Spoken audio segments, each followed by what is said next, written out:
ঈদগাঁও উপজেলায় একই রাতে দুটি বাড়িতে সংঘবদ্ধ ডাকাতের ঘটনা ঘটেছে। এতে এলাকা জুড়ে চরম আতঙ্ক বিরাজ করছে। বৃহস্পতিবার ভোররাত ৩:০০টার দিকে পশ্চিম পোকখালের মোহাম্মদ হোসনদারি মাছনের বাড়িতে ৫ থেকে ৬ জনের সশস্ত্র ডাকাত দল জানালার গ্রিল কেটে প্রবেশ করে। অস্ত্রের মুখে জিম্মি করে তারা নগদ টাকা, মোবাইল ও স্বর্ণালঙ্কার লুট করে। একই রাতে পাহাশিয়াখালী টেকপাড়ায় নুরুচ্ছোফা মেম্বারের বাড়িতেও হানা দেয় ডাকাত দল। সেখান থেকে ৩০ ভরির বেশি স্বর্ণালঙ্কার লুট করা হয়। ডাকাত দল ৩টি মোটরসাইকেলে করে এসে ভোর ৪টার দিকে পোকখালী মালমুরা হয়ে চৌফলদণ্ডী সড়ক, মুসলিম বাজার ঈদগাহ সড়ক অথবা ইসলামপুর সড়ক ব্যবহার করে পালিয়ে যায় বলে ধারণা করা হচ্ছে।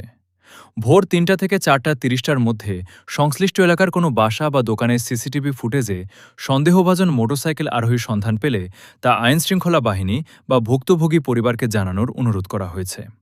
ডাকাতদের শনাক্ত করতে কার্যকর তথ্য প্রদানকারীকে ৫০,০০০ টাকা পুরস্কার দেওয়ার ঘোষণা দিয়েছে ভুক্তভোগী পরিবার। স্থানীয়রা দ্রুত অপরাধীদের গ্রেপ্তার ও রাতের নিরাপত্তা জোরদারের দাবি জানিয়েছেন।